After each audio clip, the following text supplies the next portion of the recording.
트럼프가 발칵 뒤집혔습니다. 그 어떤 비행기보다 철저한 보안과 정비를 자랑하는 미국 대통령 전용기 에어포스 원.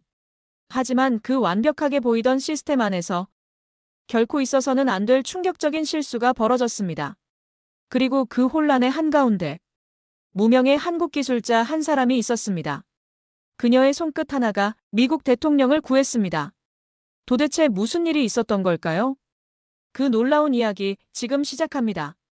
그 전에 대한민국을 자랑스럽게 생각하신다면 좋아요와 구독 한 번씩 부탁드립니다. 그럼 시작하겠습니다. 안녕하세요. 저는 항공 엔지니어 서지수라고 합니다. 부산에 있는 작은 항공부품 회사에서 일하고 있었어요. 그런데 어느 날 갑자기 인사팀에서 저를 불러내더라고요. 무슨 일인가 싶어서 긴장하며 들어갔는데 정말 깜짝 놀랄 소식이었습니다. 서 대리님, 미국 보잉사에서 한국 기술자를 긴급 요청했습니다. 부장님이 진지한 표정으로 말씀하시더라고요. 에어포스 원 정비 프로젝트에 참여하게 될 거예요. 그 순간 정말 귀를 의심했습니다. 에어포스 원이라고요. 미국 대통령이 타는 그 비행기 말인가요? 사실 저는 항공기 정비 분야에서 15년 정도 일해왔어요. 한국에서는 나름 실력을 인정받았지만 국제적인 프로젝트는 처음이었죠. 특히 그게 세계에서 가장 중요한 비행기라니. 가슴이 쿵쾅거리기 시작했습니다. 설렘과 두려움이 동시에 밀려오더라고요. 이틀 만에 모든 준비를 마치고 시애틀로 떠났어요. 비행기 안에서 계속 생각했습니다. 정말 제가 할 수 있을까요? 미국 기술자들과 경쟁에서 뒤처지지 않을 수 있을까요? 특히 우리나라 기술자 전체의 명예가 걸린 것 같아서 어깨가 무거웠어요. 시애틀 공항에 도착하자마자 바로 보잉 시설로 향했습니다. 거대한 공장 건물들이 늘어선 모습을 보니 정말 감탄이 나왔어요. 여기서 세계 최고의 항공기들이 만들어지는구나 싶었죠. 하지만 동시에 제가 과연 이런 곳에서 일할 자격이 있나 하는 자신감 부족도 느꼈습니다. 제일 먼저 미 공군 기지로 이동했어요. 보안 검색도 정말 까다로웠죠. 여러 단계를 거쳐서 들어가는데 정말 긴장됐습니다. 드디어 경납고에 도착했을 때 그 광경을 평생 잊을 수 없을 것 같아요. 파란색과 흰색으로 칠해진 거대한 비행기가 제 앞에 서 있었거든요. 에어포스 원. 정말 실물로 보니 말로 표현할 수 없는 위압감이 있었어요. 길이만 70m가 넘는 거대한 몸체. 미국 대통령을 상징하는 특별한 디자인, 모든 것이 완벽했습니다. 저도 모르게 고개가 숙여지더라고요. 정말 경외감이 들었어요. 그때 미 공군 정비단장인 존슨 대령이 저에게 다가왔습니다. 때 중반 정도 되어 보이는 분이었는데 정말 위엄이 있으셨어요. 서 엔지니어님이시군요. 정중하게 인사를 건네시더라고요. 한국인 기술자들의 실력은 이미 유명합니다. 특히 세밀함과 정확성에서는 세계 최고라고 들었어요. 존슨 대령이 계속 말씀하시는데 정말 자랑스러웠습니다. 매뉴얼보다 더 정확하다는 소문이 있던데요. 그 말을 듣는 순간 온몸에 전기가 흐르는 것 같았어요. 우리나라 기술자들에 대한 기대와 신뢰가 느껴졌거든요. 하지만 동시에 부담감도 컸어요. 혹시 제가 실수를 해서 한국 기술자들의 명성에 먹칠을 하면 어떻게 하죠? 그런 생각이 머릿속을 맴돌았습니다. 절대로 실망시켜드릴 수는 없다는 각오를 다졌어요. 보잉 정비팀과 첫 미팅을 했어요. 정말 다양한 국적의 엔지니어들이 모여 있었습니다. 미국, 캐나다, 영국, 그리고 저까지 모두들 각자 분야의 전문가들이었죠. 팀장인 마이크 윌슨이 프로젝트를 설명해줬어요. 이번 정비는 정기점검이지만 일정이 매우 빠듯합니다. 마이크가 진지하게 말했어요. 대통령 순방 일정 때문에 일주일 안에 모든 작업을 끝내야 해요. 정말 타이트한 스케줄이었죠. 하지만 저는 한국에서 배운 것처럼 정확성을 절대 포기할 수 없었습니다. 첫날 밤 숙소에서 에어포스 원 매뉴얼을 다시 읽어봤어요. 정말 두꺼운 책이었는데 모든 페이지가 중요했습니다. 이 비행기 하나에 얼마나 많은 기술과 안전장치가 들어가 있는지 새삼 느꼈어요. 대통령이 타시는 비행기답게 모든 것이 최고 수준이었죠. 그런데 잠이 잘 오지 않더라고요. 내일부터 시작될 작업에 대한 기대와 걱정이 계속 머릿속을 맴돌았어요. 혹시 제가 놓치는 부분이 있으면 어떻게 하죠? 아버지께서 늘 하시던 말씀이 생각났어요. 비행기는 사람 목숨을 태우는 거다. 절대 대충 하면 안 된다. 둘째 날 본격적인 작업이 시작됐어요. 저에게 배정된 담당 부분은 산소 공급 시스템이었습니다. 고도 1만 미터에서 비행하는 대통령기에는 정말 중요한 부분이죠. 혹시 문제가 생기면 승객들의 생명이 위험해질 수 있거든요. 아침 8시부터 작업을 시작했는데 정말 복잡한 시스템이었어요. 수십 개의 밸브와 파이프, 센서들이 미로처럼 연결되어 있었습니다. 하나하나 체크해가며 점검하는데 정말 신중해야 했어요.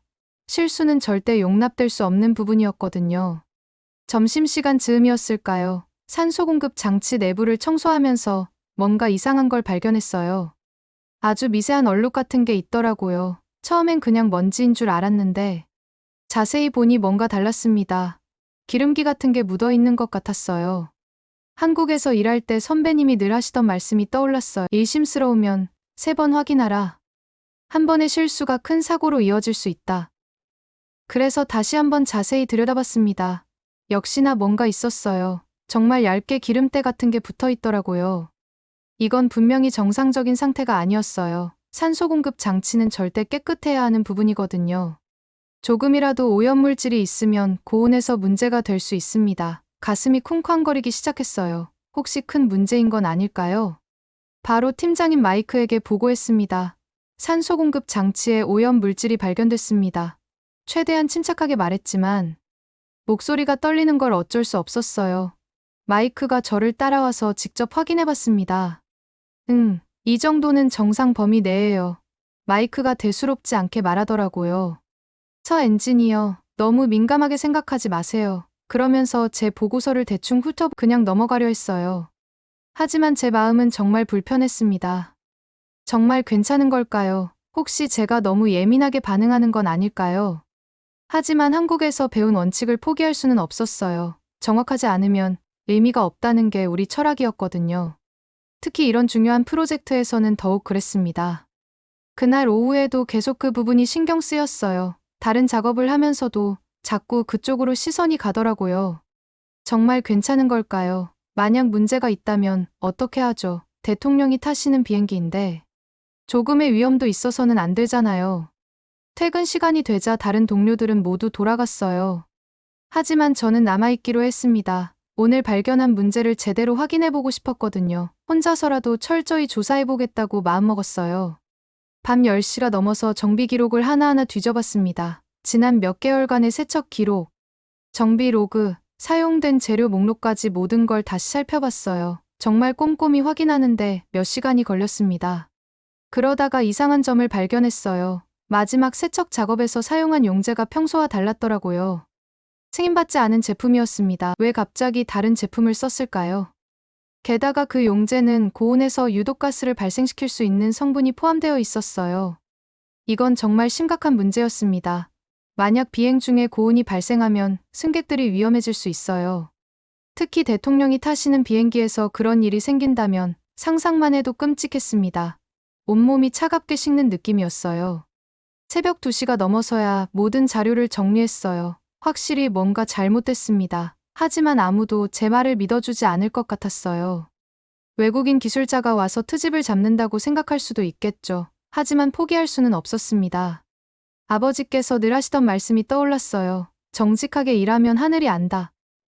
저는 정직하게 제가 본 것을 말할 뿐이었습니다. 설사 아무도 믿어주지 않더라도 제 양심에 따라 행동해야겠다고 생각했어요. 그게 바로 한국 기술자의 자세라고 믿었거든요. 셋째 날 아침이 밝았어요. 에어포스 원 출발까지 이틀밖에 남지 않았습니다. 모든 팀원들이 바쁘게 움직이고 있었죠. 마지막 점검들을 서둘러 마무리하려는 분위기였어요. 하지만 저는 어떻게든 제 의견을 관철시켜야 했습니다. 아침 브리핑 시간에 다시 한번 문제를 제기했어요. 산소 공급 장치 재검토가 필요합니다. 최대한 차분하게 말했지만 회의실 분위기가 싸늘해지는 걸 느꼈어요. 모든 시선이 저에게 집중됐습니다. 정말 부담스러웠죠. 마이크가 짜증스러운 표정을 지었어요. 서 엔지니어, 우리는 일정이 정말 빠듯합니다. 더 이상 시간을 낭비할 여유가 없어요. 그러면서 제 보고서를 책상에 던지듯 놓더라고요. 그 순간 정말 화가 났지만 참았습니다. 다른 동료들도 저를 곤란한 시선으로 바라봤어요. 한국 친구가 너무 완벽주의인 것 같아. 이 정도면 충분히 안전해. 이런 속삭임들이 들렸습니다. 저만 유독 예민한 것처럼 취급받는 기분이었어요. 정말 속상했죠. 하지만 포기할 수는 없었어요. 만약 정말 문제가 있다면 어떻게 하죠? 대통령의 안전이 걸린 문제인데 그냥 넘어갈 수는 없었습니다. 한국에서 배운 원칙을 저버릴 수는 없었어요. 정확하지 않으면 의미가 없다. 이게 우리 철학이었거든요. 점심시간에 몰래 샘플을 채취했어요. 산소 공급 장치에서 조금씩 긁어낸 오염물질을 작은 용기에 담았습니다. 기지 내 분석실에 부탁해서 성분 검사를 의뢰했어요. 개인적인 연구용이에요 라고 말하면서 말이죠. 다행히 한국계 미국인 연구원인 김 박사가 도와줬어요. 뭔가 걱정되는 게 있나 보네요. 정말 고마웠습니다. 한국 사람들은 정말 꼼꼼해요. 김 박사가 웃으며 말하더라고요. 그래서 믿을 만합니다. 결과가 나오는 동안 정말 조마조마했어요. 혹시 제가 괜한 걱정을 하는 건 아닐까요? 만약 정말 아무것도 아니라면 어떻게 하죠? 동료들에게 더 이상한 사람으로 보일 것 같았어요. 하지만 양심상 확인하지 않을 수는 없었습니다. 그 사이에도 다른 작업들을 계속해야 했어요. 전기 시스템 점검, 유압 시스템 확인, 정말 많은 일들이 있었습니다. 하지만 마음 한구석으로는 계속 분석 결과가 신경 쓰였어요. 집중이 잘 안 되더라고요. 오후에 보잉 본사에서 임원들이 찾아왔어요. 최종 점검차 온 거였죠. 정말 중요한 분들이 오신 것 같았어요. 모든 팀원들이 긴장한 분위기였습니다. 혹시 제가 문제를 제기하면 큰 소동이 날 것 같았어요. 마이크가 전체적인 진행 상황을 보고했습니다. 모든 시스템이 정상적으로 작동하고 있습니다. 예정대로. 내일 최종 점검을 마치고 모레 출발할 수 있을 것 같습니다. 정말 자신 있게 말하더라고요. 하지만 저는 마음이 편하지 않았어요. 아직 분석 결과도 나오지 않았는데 어떻게 확신할 수 있을까요? 혹시 제가 너무 소심한 건 아닐까 하는 생각도 들었지만 안전이 최우선이라는 원칙만큼은 절대 포기할 수 없었습니다. 다음 날 오전 드디어 분석 결과가 나왔어요. 김 박사가 저를 급히 불러내더라고요. 서 엔지니어, 이거 좀 심각한 것 같은데요. 그 말을 듣는 순간 가슴이 철렁했습니다. 역시 제 예상이 맞았던 거예요. 승인되지 않은 화학물질이 검출됐어요. 김 박사가 진지하게 말했습니다. 고온에서 유독가스를 발생시킬 수 있는 성분이에요. 정말 위험한 거였어요. 만약 제가 발견하지 못했다면 정말 큰일 날 뻔했던 거죠. 이제 어떻게 해야 할까요? 출발까지 하루밖에 남지 않았는데 말이에요. 모든 사람들이 저를 이상하게 볼 것 같았지만 더 이상 미룰 수는 없었습니다. 용기를 내서 공군 기술장교에게 직접 보고하기로 했어요. 출발 당일 오전이었어요. 대통령이 이미 공항으로 향하고 계셨습니다. 모든 준비가 거의 완료된 상태였죠. 그런데 저는 공군 기술장교인 존슨 대령을 급히 찾아갔어요. 정말 떨리는 마음이었습니다. 하지만 더 이상 미룰 수는 없었거든요. 대령님, 긴급 상황입니다. 숨을 헐떡이며 말했어요. 존슨 대령이 놀라면서 저를 쳐다봤습니다. 무슨 일이죠? 서 엔지니어. 정말 진지한 표정이었어요. 저는 떨리는 손으로 분석 결과 보고서를 건넸습니다. 보고서를 보시더니 존슨 대령의 얼굴이 굳어졌어요. 이건 정말 심각하군요. 몇 번을 다시 읽어보시더라고요. 즉시 긴급회의를 소집해야겠습니다. 그러시면서 무전기를 들고 여기저기 연락을 취하기 시작했어요. 30분 만에 긴급회의가 소집됐습니다. 보잉 본사 임원들, 공군 고위 간부들, 정비팀 전체가 모였어요. 회의실 분위기는 정말 살벌했습니다. 모든 시선이 저에게 집중됐죠. 정말 위축되는 기분이었어요. 보잉 본사 부사장이 화를 내며 말하더라고요. 한 명의 외국인 기술자 때문에 대통령 일정을 연기할 수는 없습니다. 이미 모든 준비가 끝났어요. 정말 날카로운 목소리였어요. 제가 무슨 큰 죄라도 지은 것 같은 기분이었죠. 게다가 이미 여러 차례 검증을 거쳤습니다. 마이크도 저를 나쁜 시선으로 바라보며 말했어요. 서 엔지니어가 너무 민감하게 반응하는 것 같아요. 그 순간 정말 작아지는 기분이었습니다. 혹시 제가 잘못 생각한 건 아닐까요? 하지만 존슨 대령이 저를 믿어주셨어요. 서 엔지니어의 분석 결과를 무시할 수 없습니다. 단호하게 말씀하시더라고요. 대통령의 안전이 최우선입니다. 일정보다 중요한 건 없어요. 그 말을 들으니 눈물이 날 것 같았어요. 한국 기술자들의 실력은 이미 검증됐습니다. 존슨 대령이 계속 말씀하셨어요. 우리가 왜 서 엔지니어를 초청했는지 생각해 보십시오. 정말 고마웠습니다. 누군가 제 편에서 말해주시는 게 얼마나 든든한지 몰라요. 결국 긴급 실험을 하기로 결정됐어요. 제가 제시한 방법대로. 산소 공급 장치를 고온에서 테스트해보기로 한 거죠. 모든 사람들이 지켜보는 가운데 실험이 시작됐습니다. 정말 심장이 터질 것 같았어요.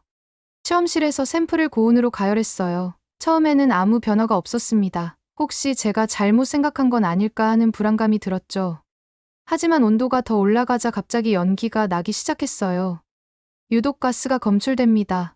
실험실 연구원이 급히 소리쳤어요. 측정기에 빨간 불이 들어왔습니다. 정말로 위험한 가스가 발생한 거였어요. 회의실이 순식간에 조용해졌습니다. 모든 사람들이 말을 잃었어요. 보잉 부사장의 얼굴이 새하얗게 변했어요. 이럴 수가. 중얼거리더라고요. 마이크도 당황한 표정으로 저를 바라봤습니다. 만약 제가 발견하지 못했다면 정말 큰일 날 뻔했던 거죠. 하늘 위에서 대통령이 위험에 처할 수도 있었던 거예요. 전량 교체해야 합니다. 존슨 대령이 즉시 지시했어요. 모든 산소 공급 장치를 분해해서 완전히 세척하십시오. 최소 8시간은 걸리는 작업이었습니다. 대통령 일정은 하루 연기될 수밖에 없었어요. 그때 미 국방부 보좌관이 저에게 다가왔어요. 서 엔지니어, 정말 고맙습니다. 진심 어린 목소리였어요. 당신이 없었다면 정말 재난이었을 겁니다. 그분의 감사 인사를 받으며 제 눈에도 눈물이 맺혔죠. 정말 다행이었어요. 다음 날 모든 언론에서는 단순한 정비 지연으로만 보도했어요. 에어포스 원 기술적 점검으로 출발. 하루 연기, 이런 식으로 말이죠. 진짜 무슨 일이 있었는지는 아무도 몰랐습니다. 저도 그게 좋다고 생각했어요. 괜히 큰 소동이 될 필요는 없으니까요. 하지만 보잉 내부에서는 정말 난리가 났어요. 긴급 임원회의가 소집됐고 전면적인 조사가 시작됐습니다. 어떻게 이런 실수가 일어날 수 있느냐면서 말이죠. 승인받지 않은 용제를 사용한 담당자는 즉시 해고됐어요. 정비 프로토콜도 전면 재검토하기로 했습니다. 한국식 정밀 검사법을 도입해야 한다. 이런 의견까지 나왔어요. 제가 했던 방식이 표준 매뉴얼보다 더 정확했다는 걸 인정한 거였죠. 정말 자랑스러웠습니다. 모든 직원 재교육도 실시하기로 했어요. 특히 산소 공급 시스템 정비에 대해서는 새로운 가이드라인을 만들기로 했습니다. 제가 제기한 문제가 이렇게 큰 변화를 가져온 거예요. 작은 발견이 전체 시스템을 바꾼 거죠. 며칠 후 귀국 지시가 내려왔습니다. 조용히 정리하고 돌아가십시오. 공식적인 표창이나 언론 인터뷰는 모두 거절해달라는 요청이었어요. 사실 저도 그게 편했습니다. 너무 큰 관심을 받는 게 부담스러웠거든요. 마지막 날 존슨 대령이 저를 개인적으로 만나자고 하셨어요. 조용한 카페에서 커피를 마시며 이야기했습니다. 서 엔지니어, 당신은 진짜 영웅입니다.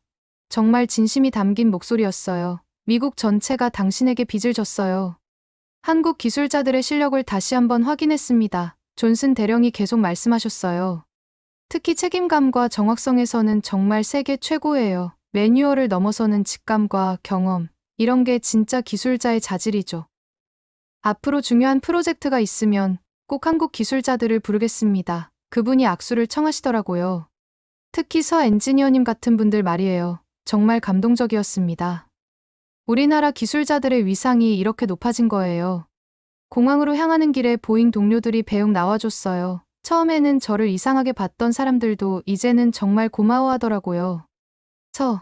정말 고마웠어. 당신 덕분에 큰일을 면했어. 이런 말들을 해주니 정말 뿌듯했어요. 특히 마이크가 마지막에 이렇게 말하더라고요. 처음에는 당신이 너무 까다롭다고 생각했어요. 하지만 이제 알겠어. 그게 바로 진짜 프로 정신이었구나. 정말 솔직한 고백이었어요. 서로 이해하게 된 것 같아서 좋았습니다.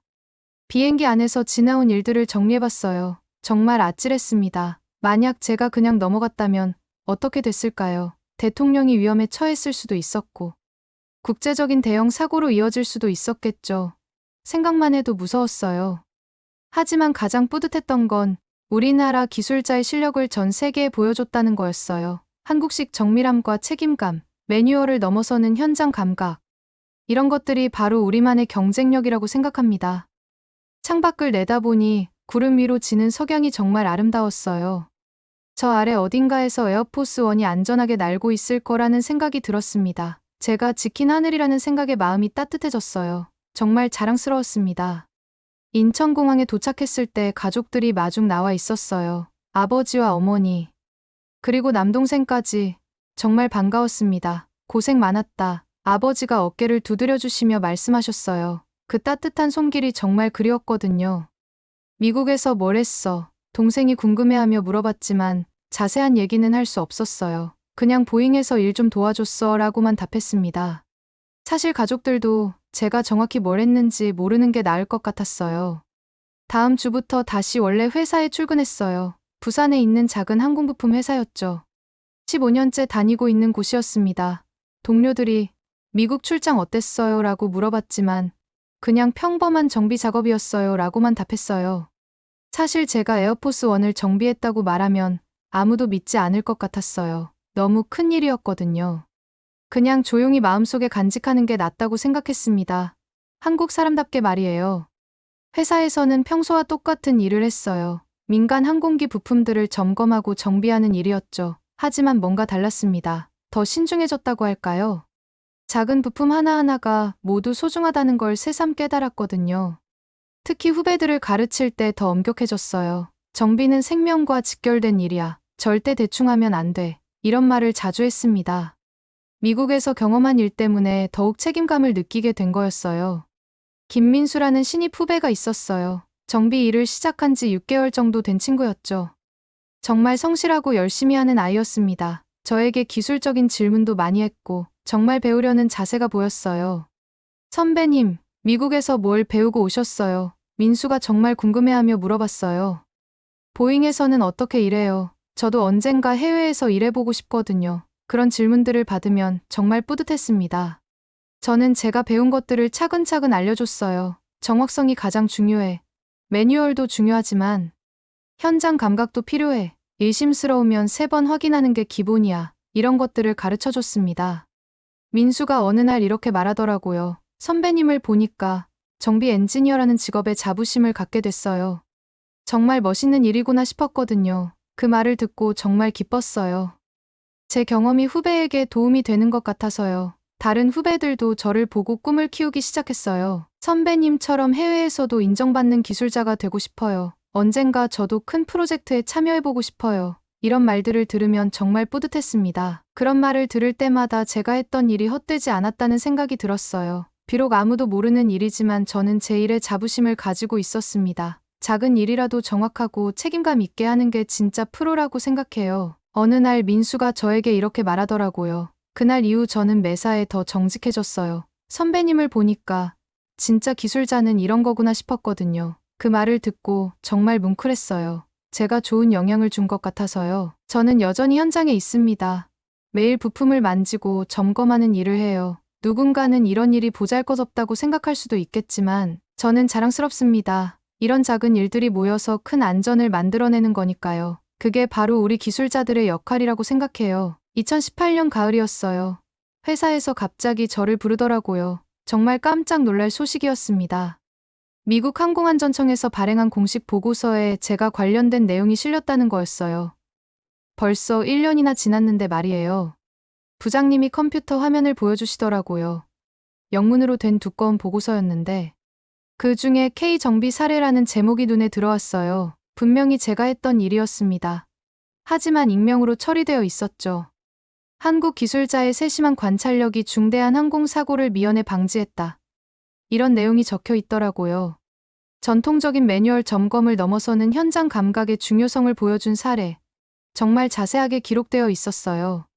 나중에 알고 보니 그때 통역관으로 일했던 주한 미국 대사관 직원이 진실을 알려준 거였다고 해요.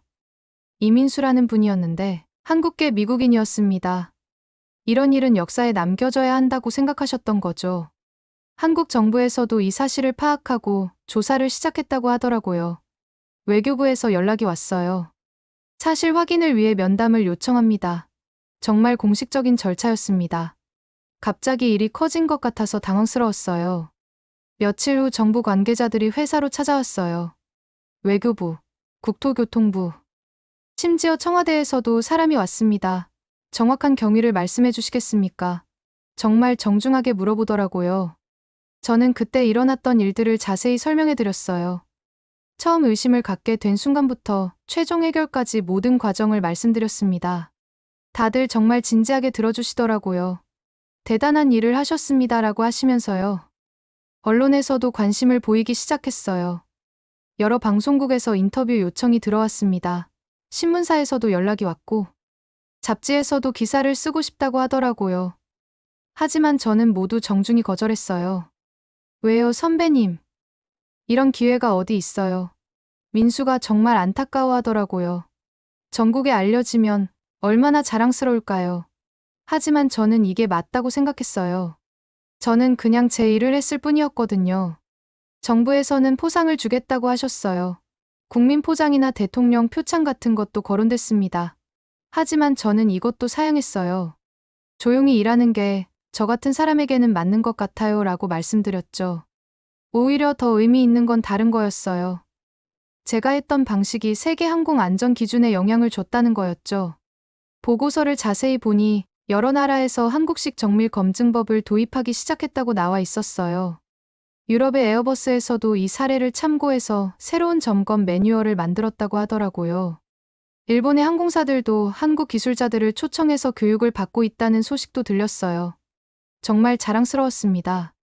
가장 뿌듯했던 건 우리나라 기술자들의 위상이 높아졌다는 거였어요. 한국 기술자들의 꼼꼼함과 책임감이 세계적으로 인정받았다. 이런 평가들이 나오기 시작했습니다. 정말 기분 좋은 일이었어요. 아버지께서 신문 기사를 보시고는 이렇게 말씀하시더라고요. 일은 화려하게 하는 게 아니라 정확하게 하는 거다. 내가 그걸 보여준 것 같구나. 아버지의 인정을 받는다는 게 어떤 상보다도 소중했어요. 그때부터 후배들이 저를 보는 시선이 달라졌어요. 우와, 선배님. 정말 대단하시네요. 우리도 선배님처럼 될 수 있을까요? 이런 말들을 들으면 더 큰 책임감을 느꼈습니다. 좋은 모범이 되어야겠다는 생각이 들었어요. 2019년 봄이었어요.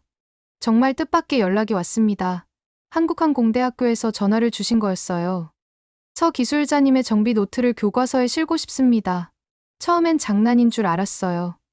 제 노트가 교과서에 실린다고요. 며칠 후 항공대학교 김 교수님이 직접 회사로 찾아오셨어요. 정말 정중하시더라고요. 서 기술자님의 사례는 교육적 가치가 정말 높습니다. 학생들이 배워야 할 진짜 현장 감각이 담겨 있어요. 특히 매뉴얼을 넘어서는 직관과 책임감. 김 교수님이 계속 설명해 주셨어요. 이런 것들은 교실에서 가르치기 어려운 부분이거든요. 실제 사례를 통해 학생들에게 보여주고 싶습니다. 정말 진심이 느껴졌어요. 몇 개월 후 교과서가 나왔어요. 제목이 항공정비학 실무 사례집이었는데 그 중 한 챕터가 하늘을 지킨 한국의 정비 철학이었습니다. 제 이름도 정식으로 들어갔고 사진까지 실렸어요. 정말 신기했습니다.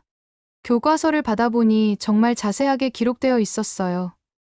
제가 작성했던 점검 노트, 분석 과정, 심지어 그때의 심리 상태까지 모든 게 들어있더라고요. 학생들이 이걸 보고 공부한다고 생각하니 어깨가 무거워졌어요. 김 교수님이 말씀하시기를 학생들 반응이 정말 좋다고 하시더라고요. 진짜 기술자가 되고 싶다는 친구들이 많아졌어요. 서 기술자님처럼 책임감 있는 엔지니어가 되겠다고 다짐하는 학생들이 늘었습니다. 그런데 정말 놀라운 소식이 또 들려왔어요. 에어포스1 후속기 제작 프로젝트에서 보잉이 한국 협력업체에 정비 자문을 요청했다는 거였어요.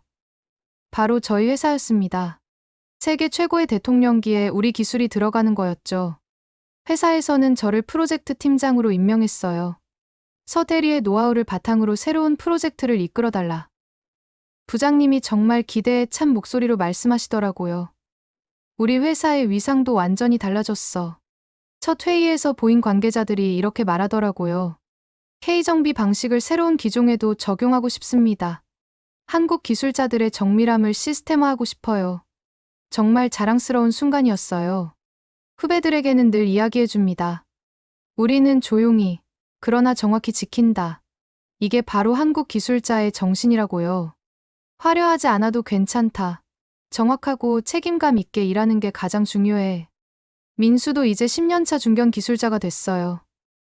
최근에 저에게 이런 말을 하더라고요. 선배님 덕분에 제 인생이 바뀌었어요. 정비 엔지니어라는 직업에 정말 자부심을 갖게 됐거든요. 정말 기뻤습니다. 지금은 저도 후배들을 가르치고 있어요. 민수가 계속 말했어요. 선배님이 저에게 해주신 말들을 그대로 전해주고 있습니다. 정확성이 가장 중요하다. 의심스러우면 3번 확인하라. 이런 것들을 말이에요. 새로운 프로젝트를 진행하면서 미국 동료들과 다시 만날 기회가 있었어요. 존슨 대령도 은퇴하셨지만 가끔 연락을 주시더라고요. 서 엔지니어 덕분에 항공 안전이 한 단계 발전했습니다. 정말 고마운 말씀이었어요. 지금도 저는 현장에 있어요. 매일 부품을 만지고 점검하는 일을 합니다. 팀장이 됐지만 직접 작업하는 걸 포기하지 않았어요. 현장에서 벗어나면 감각이 둔해진다고 생각하거든요. 오늘도 하늘을 올려다봅니다. 저 위에서 안전하게 날고 있는 비행기들을 보면서 생각해요. 우리가 하는 작은 일들이 모여서 저런 기적을 만들어내는구나. 그리고 그 기적 속에 한국 기술자들의 정성이 들어있다는 걸 말이에요. 앞으로도 저는 이 일을 계속할 거예요. 화려하지 않지만 정확하게, 조용하지만 책임감 있게. 그게 바로 제가 추구하는 기술자의 모습입니다. 하늘을 나는 모든 사람들의 안전을 지키는 것. 그것이 바로 제 사명이라고 생각해요.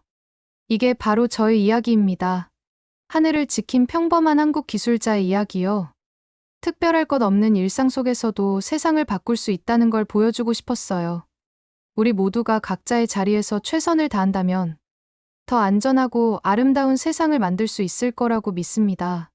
지금까지 저는 서지수였습니다. 오늘도 긴 시간 함께 해주셔서 진심으로 감사드립니다. 더 좋은 이야기로 다시 찾아뵐 수 있도록 마지막으로 1초밖에 걸리지 않는 구독과 좋아요, 알림 설정은 영상 제작에 큰 힘이 됩니다.